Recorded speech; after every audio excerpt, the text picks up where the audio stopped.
Hello everyone, welcome to my channel, The Smart English Academy. As grammar టాపిక్లో భాగంగా ఈరోజు another new టాపిక్ని మనం నేర్చుకోబోతున్నాం. అది voice topic. Okay, let's see that.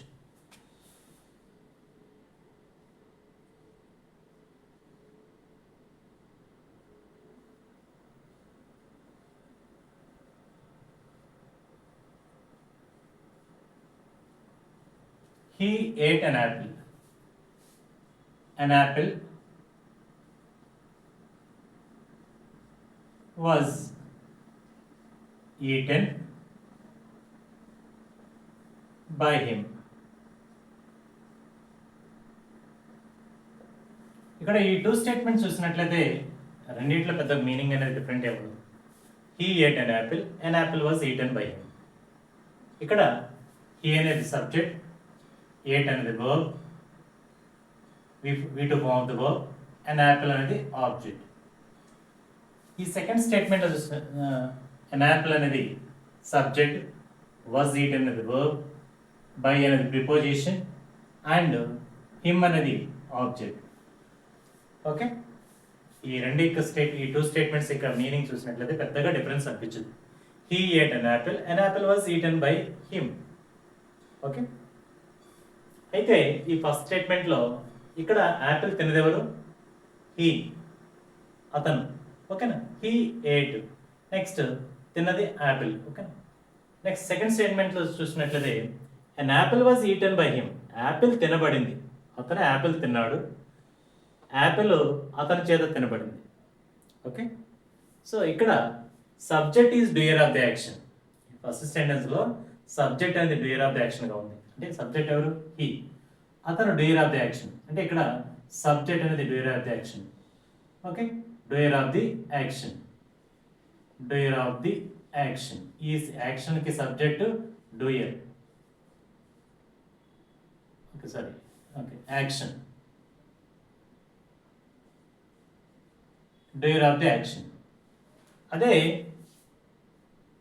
ఈ సెకండ్ సెంటెన్స్ చూసినట్లయితే ఇక్కడ సబ్జెక్ట్ అనేది రిసీవర్ ఆఫ్ ది యాక్షన్గా ఉంది. ఇది డూయర్ ఆఫ్ ది యాక్షన్ కాదు. అండ్ యాపిల్ అనేది డూయర్ ఆఫ్ ది యాక్షన్ కాదు, ఇది receiver of the action.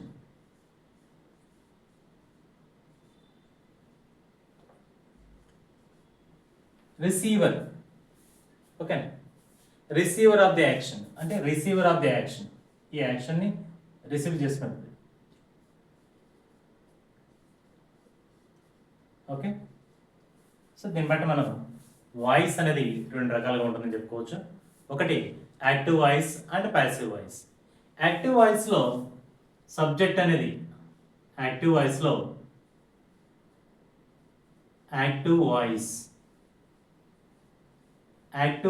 Subject అనేది డూయర్ ఆఫ్ ది యాక్షన్గా ఉంటుంది.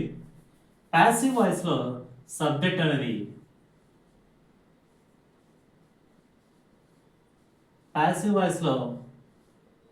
అనేది రిసీవర్ ఆఫ్ ది యాక్షన్గా ఉంటుంది. అంటే ఈ సెంటెన్స్లో ఈ ఏట్ అన్ యాపిల్ అనే సెంటెన్స్లో సబ్జెక్ట్ అనేది డూయర్ ఆఫ్ ది యాక్షన్. ఈ యాక్షన్ చేసింది ఎవరంటే సబ్జెక్టు. అంటే ఎక్కడ subject plus beginning of the statement. ఇది డూయర్ ఆఫ్ ది యాక్షన్ కాబట్టి ఇది యాక్టివ్ వాయిస్లో ఉందని చెప్తాం.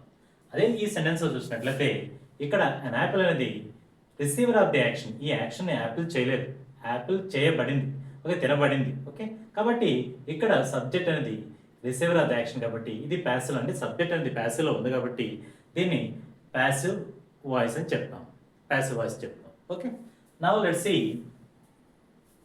ఓకే, అంటే సింపుల్గా మనం సింపుల్గా చెప్పుకోవచ్చు ఏంటంటే యాక్టివ్ వాయిస్లో subject is given importance, passive వాయిస్లో ఆబ్జెక్ట్ ఈజ్ గివెన్ ఇంపార్టెన్స్. అంటే యాక్టివ్లో ఉన్నటువంటి ఆబ్జెక్ట్ అనేది ప్యాసివ్లో ఇంపార్టెన్స్ ఇవ్వబడుతుంది. అర్థమైందా? Now let's see one example. Okay, she sings a song.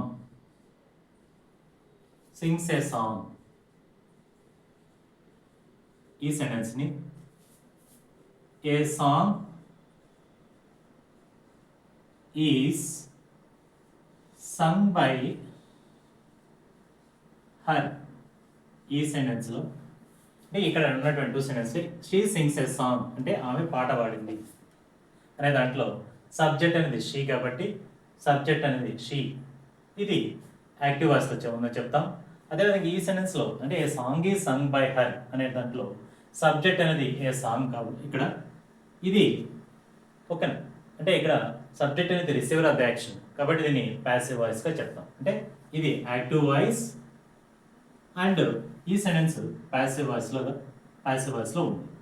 Okay, ఇక్కడ మనం నేర్చుకోవాల్సినటువంటిది అంటే active voice means subject is doer of the action. In passive voice means subject is receiver of the action. ఓకేనా, active వాయిస్లో subject is given అంటే subject is given importance. In passive voice object is given importance. Okay, అంటే మనం ఇక్కడ ఎవరైతే ఆ పని చేశారో అతనికి ఇంపార్టెన్స్ ఇచ్చాం యాక్టివ్ వాయిస్లో. అంటే హీ ఏట్ అన్ యాపిల్ అంటే అతనికి ఇంపార్టెన్స్ ఇచ్చాం కాబట్టి ఇది యాక్టివ్ వాయిస్లో ఉందని చెప్తాం. నెక్స్ట్ ఇక్కడ an apple was eaten by him అనేటువంటి స్టేట్మెంట్లో యాపిల్ అనేటువంటి వస్తువు అంటే ఫ్రూట్కి ఇంపార్టెన్స్ ఇచ్చాం కాబట్టి ఇక్కడ ఇది ప్యాసివ్ వాయిస్లో ఉందని చెప్తాం. ప్యాసివ్ వాయిస్లో ఉంది రాయబడింది. ఓకే, ఇది okay. She sings a song అనేటటువంటి స్టేట్మెంట్లో షీ అనేటువంటి subject doer of the action. Okay, కాబట్టి ఇక్కడ ఇది అంటే ఆమెకు ఇంపార్టెన్స్ ఇవ్వబడింది కాబట్టి ఇక్కడ ఇది యాక్టివ్ వాయిస్లో ఉంది. Next A song is sung by her అనేటువంటి స్టేట్మెంట్లో సాంగ్కి ఇంపార్టెన్స్ ఇవ్వబడింది కాబట్టి ఇది ప్యాసివ్ వాయిస్లో రాయబడింది. Okay, now we have to discuss about two verbs. అవి ట్రాన్సిటివ్ అండ్ ఇంట్రాన్సిటివ్ వర్బ్స్. మనం ఇక్కడ రెండు వెర్బ్స్ గురించి నేర్చుకోవాలి. ఒకటి transitive verb,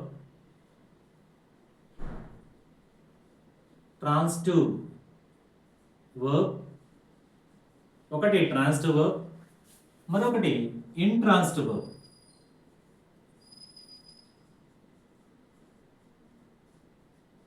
intransitive verb, transitive and intransitive verb. ఇక్కడ ట్రాన్సిటివ్ వర్బ్స్ అంటే ఒకసారి చూసినట్లయితే హీ ప్లేడ్ క్రికెట్,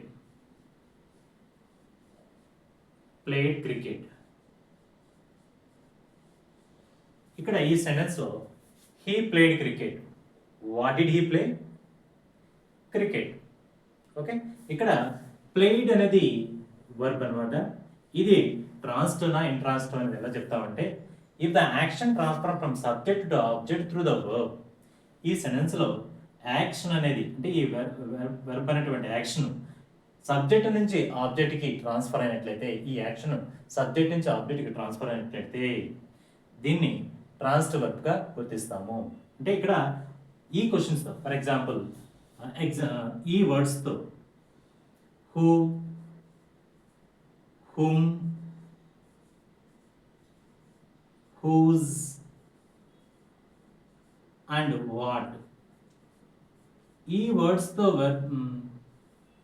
వెర్బ్ని సబ్జెక్ట్తో క్వశ్చన్ చేసినప్పుడు ఆబ్జెక్ట్లో ఆన్సర్ ఉన్నట్లయితే అంటే హూతో కానీ హుమ్తో కానీ హూస్తో కానీ వాట్తో కానీ వెర్బ్ని సబ్జెక్ట్తో క్వశ్చన్ చేసినప్పుడు ఆబ్జెక్ట్లో ఈ వర్డ్ ఈ క్వశ్చన్కి ఆన్సర్ ఉన్నట్లయితే అది ట్రాన్సిటివ్ వర్బ్గా చెప్తాను అనమాట. ఫర్ ఎగ్జాంపుల్ ఇక్కడ ఈ సెంటెన్స్ చూడండి, ఈ సెంటెన్స్ నేను ఎలా క్వశ్చన్ చేస్తాను. He played cricket. What did he play? Cricket. అంటే ఆన్సర్ ఎక్కడ ఉంది? ఆబ్జెక్ట్ ప్లేస్లో ఉంది. Okay, subject verb object. ఇక్కడ ఆబ్జెక్ట్ ప్లేస్లో ఆన్సర్ ఉంది. దేంతో క్వశ్చన్ చేసినట్టు నేను వాట్తో క్వశ్చన్ చేశాను అక్కడ ఆన్సర్ అనేది ఉంది కాబట్టి ఈ వెర్బ్ అనేది ట్రాన్సిటివ్ వర్బ్గా గుర్తించబడుతుంది. ఇది transitive verb. Okay, transitive verb. Okay, now let's see another one. ఓకేనా,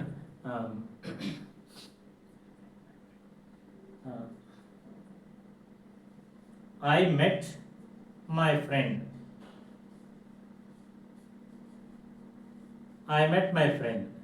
ఇక్కడ ఈ సెంటెన్స్ చూడండి, ఇక్కడ సబ్జెక్ట్ ఏంటి? I, met verb, so my friend object. ఇది ఎలా ఆబ్జెక్ట్ అనేది ఒకసారి చూస్తే హూమ్ డిడ్ ఐ మీట్, అంటే హూమ్తో క్వశ్చన్ చేశాను. Whom did I meet? My friend. So whom అనేటువంటి వర్డ్తో క్వశ్చన్ చేశాను వెర్బ్ అండ్ సబ్జెక్ట్తో. సో ఇక్కడ ఆన్సర్ అనేది మై ఫ్రెండ్ అనేది వచ్చింది కాబట్టి ఇది ట్రాన్సిటివ్ వర్బ్ అయింది. ఇది ట్రాన్సిటివ్ వర్బ్ అంటే సబ్జెక్ట్, ట్రాన్సిటివ్ వర్బ్, ఆబ్జెక్ట్, అంటే ఆబ్జెక్ట్ ఉంది ఇక్కడ. మై ఫ్రెండ్ అనేది ఆబ్జెక్ట్ ఉంది కాబట్టి ఇది ట్రాన్సిటివ్ వర్బ్ అయింది. ఇక్కడ ఇంట్రాన్సిటివ్ వర్బ్ చూసినట్లయితే he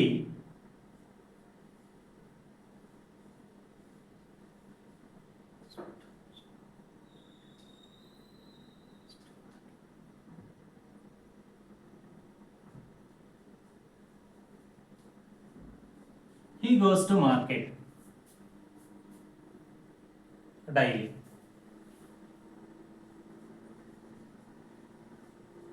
He goes to market daily. ఇక్కడ సబ్జెక్ట్ అనేది హీ, గోస్ అనేది వర్బ్, అండ్ టు మార్కెట్ అనేది ప్లేస్ గురించి, అంటే ఏదో ప్లేస్ గురించి చెప్తుంది కాబట్టి ఇది ఆబ్జెక్ట్ కాదు. అంటే మనం ఇక్కడ ఇది ఆన్సర్ రావాలంటే మనం దేంతో క్వశ్చన్ చేస్తే ఆన్సర్ వస్తుంది. ఇక్కడ wear does he go, wear does he go daily to market, wear does he go daily to market. Answer అనేది టు మార్కెట్, అంటే వేర్తో క్వశ్చన్ చేస్తేనే ఇక్కడ ఆన్సర్ వచ్చింది. కానీ మనకి ట్రాన్సిటివ్ వర్బ్ అంటే ఏ వర్డ్స్తో క్వశ్చన్ చేస్తే ట్రాన్సిటివ్ వర్బ్ అవుతుంది?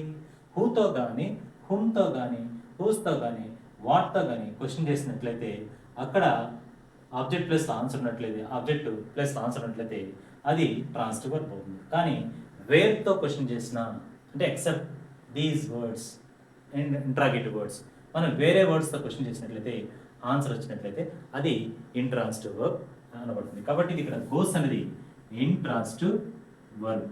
ఓకే, ఇంట్రాన్సిటివ్ వర్బ్ అవుతుంది. Next my friend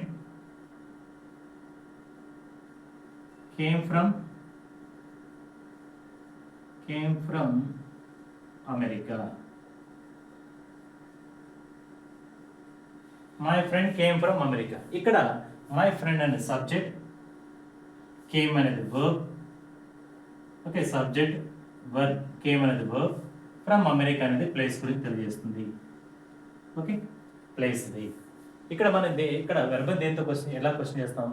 wear did he come from, వేర్తో క్వశ్చన్ చేస్తాం. మనం ఇక్కడ వేర్తో క్వశ్చన్ చేస్తాం. ఓకే, ఇక్కడ వేర్తో క్వశ్చన్ చేస్తున్నాం. ఇక్కడ వేర్తో క్వశ్చన్ చేసాము, ఇది ఫ్రమ్ అమెరికా అనేటువంటి ఆన్సర్ ఇస్తుంది. Next he goes to market, where, ఇక్కడ కూడా వేర్ డస్ హీ గో, వేర్తో క్వశ్చన్ చేసాం. ఇక్కడ ఆన్సర్ అనేది టు మార్కెట్ అనేది ఆన్సర్ ఇస్తుంది. కానీ మనం దేంతో క్వశ్చన్ చేయాలి?